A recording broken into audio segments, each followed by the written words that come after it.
Good afternoon, everybody. It is March 6, 2013. Hail and happy me to all of you. As today we're going to be briefly discussing a few things. Number one is over the weekend I had a chance to work on my door in my living room. Finally found a piece of original Victorian glass that went for it, and so we put that in place. And today I just finished refinishing the door, and it looks really nice. For those of you who've been watching my Facebook page, you'll notice that the door is mentioned briefly, but the videos were never presented. We're going to put those on as we show the door in stages in here so you can see it. Real quick.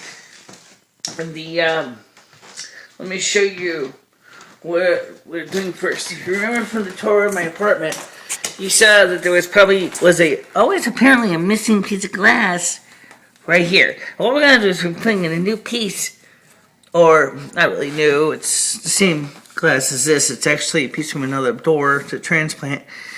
This is original Victorian glass. This is really, really hard to get. Fortunately enough, we had an apartment that only had one panel left that was the original glass from the building, and I wanted to transplant it into this door. So, I got the glass and got it out. It's not exactly in the best of shape. You can see it's the same pattern and everything here. Got a crack on it. I put some crazy glue on it, glued it up here. It's about the best you're going to get, given the fact that it's vintage Victorian glass. We're going to be putting that in hopefully today to avoid any accidents, if you know what I mean by that. You can see it's not the way this glass is made in the factory. It's definitely got its shapes. So anyway, if everything goes according to plan, I will have that installed hopefully today or so, and then I will be able to finally, for the first time since I moved in, have a door that has all 4 panels in it.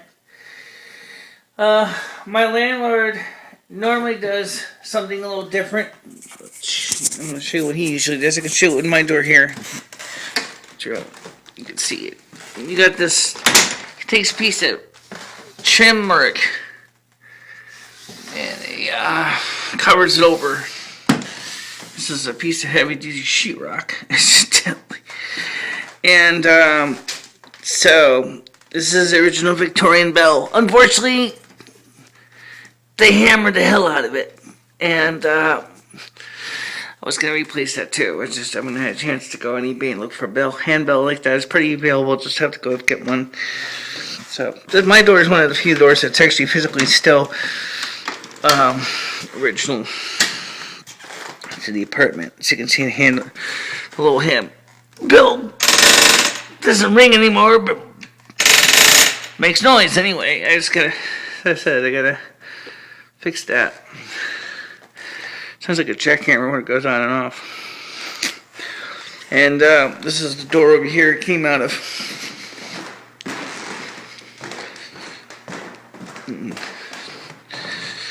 And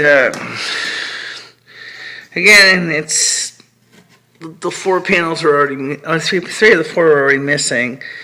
So it was no big deal to take it out. I just took it out. And it's just a regular sheetrock underneath here.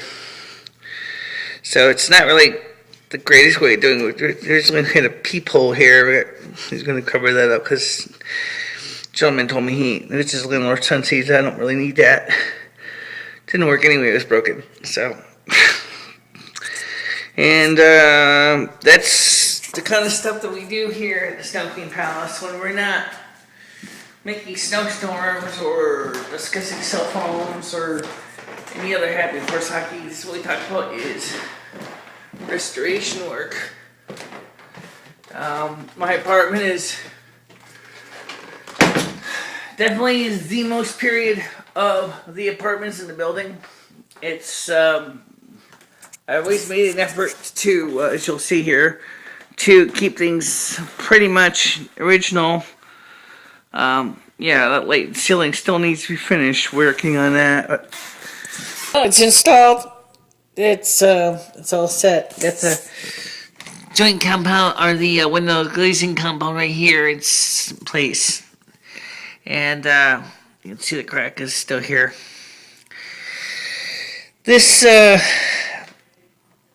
stuck a paint on it from its original home. The red paint you see is actually on the inside of the glass. So as soon as this cures, I'm gonna try to get this done. Maybe we'll take it apart by thinking about taking this part off here anyway. I'm not sure if I might. I haven't really decided yet. We're gonna take this off. We're gonna leave it there. But anyway, that's what it looks like. It's installed. It was easy to install. I didn't have any major problems getting it put together, so that was cool. I got that thing in, and just I would let you know. I did do this video last time earlier, but because of the situation with the camera was a little lopsided, it kind of showed me kind of like off at an angle somewhere. I gotta let you know one thing. Those panels, by the way, can cost, for the originals, as much as up to over $1,000 each. So if you know anybody who has any older doors, especially with etched glass patterns like those, let them know that the doors themselves are worth a lot of money too.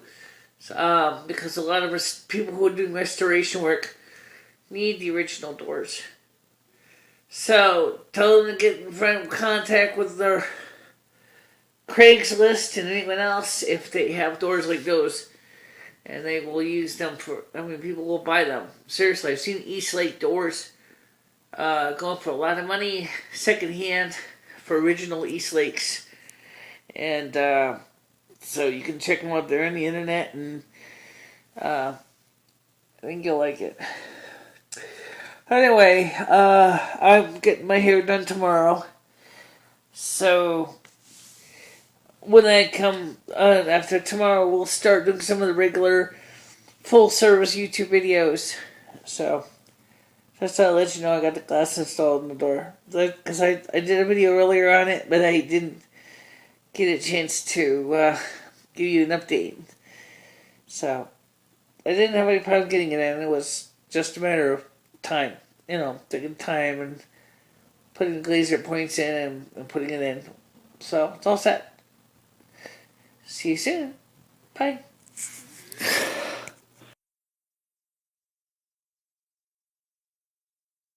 Okay, now the process itself was pretty straightforward, really. It consists of the first step was to take the door and to remove all the old glazing compound that was still in the door from the originally when there was a piece of glass in the missing frame. Apparently, the last person who worked on the door to remove the broken glass did not remove all the old glazer compound to make a nice square wood, so it wouldn't have fit. The glass pane would not fit in without, cleaning out all the old junk, which we finally succeeded doing. After we had put in a new glazer compound, but went in place, we then unfortunately realized it would be time to take off the old paint. Fortunately enough, we found that Easy Off does a nice job. The problem is Easy Off ran, and also it had kind of taken some of the stain off the original wood, which we didn't want to do, but that's okay. Thanks to the wonderful creative nature of my dad, which was a cabinet maker, I learned many years ago that you can sometimes successfully can fix a problem by doing a little bit of spot stain work to fix the damage, which I did that, and it came up perfect. Of course, the main magic to that is, of course, is finding the stain or the finish that is in the same color or very close to the same color as was the original finish. The finished door is very beautiful, and it certainly is a major piece of work in its own right. So it takes care of that. Also, the Pirate Bay was not able to move to Norway after all, because the fact is Norway said we don't want you. It told the Pirate Bay to go elsewhere. Pirate Bay had spoofed everybody saying they were going to move to North Korea, but the truth was they did not move to North Korea. They just did some IP spoofing. They said that one of the links shows up as a site going to, after you go through the Korean ISP, of going to a site in Cambodia or Thailand. Very interesting. That should be the case. Also, I still would like to hear which videos you thought was the most interesting. I did not hear from you. I did not hear if you liked the 640 by 480 monochrome or not. I'd like to know why. However, this video, for that reason, will be recorded, of course, in 640 by 480, and it will be encoded in MPEG-4. And coming, it's for Wednesday night, Thursday morning, and possibly into Friday. It's not going to be anything really serious. Kind of been getting anywhere from, for Winston, Connecticut, of anywhere from 4 to 8 inches, depending on which weather map you go by. It could be anywhere from 4 inches to 6 inches, or anywhere from 4 to 8 inches for this part of New England. It's actually a very interesting storm system as we try to follow it.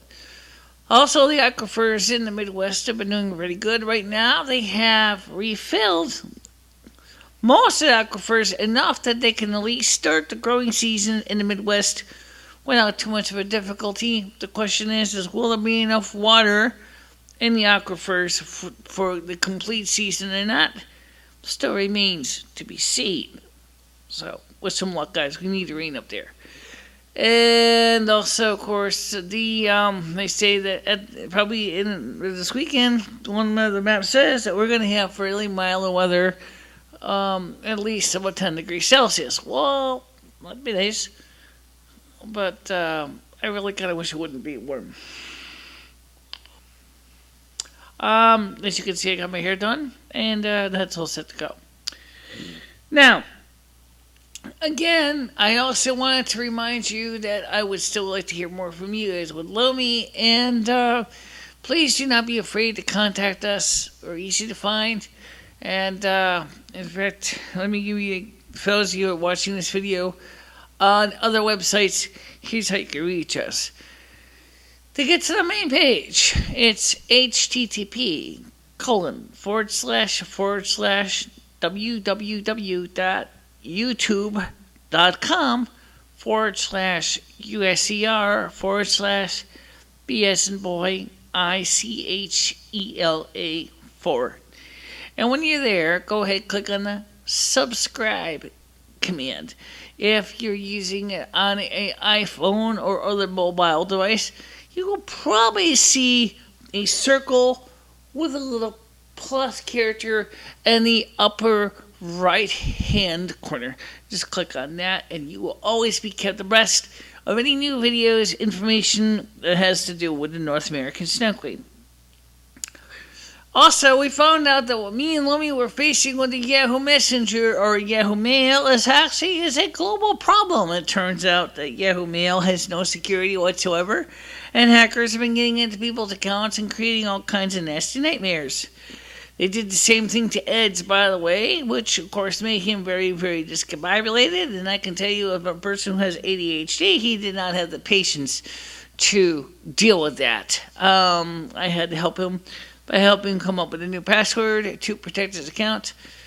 But it turns out Yahoo, when they switched over from BSD eons ago to Windows software, that they have basically opened their computer network to a can of worms, viruses, and malware. So, uncool.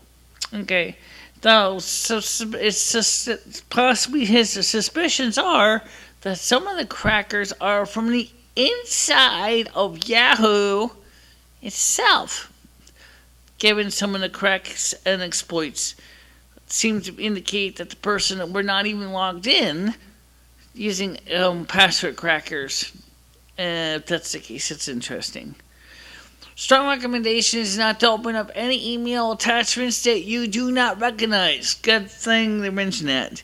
If you get email from somebody and it does not look like anything that you recognize, you can use a couple ways to make sure that Indeed is not trying to redirect you into some nasty spamware. One of them is, of course, is to view HTML source.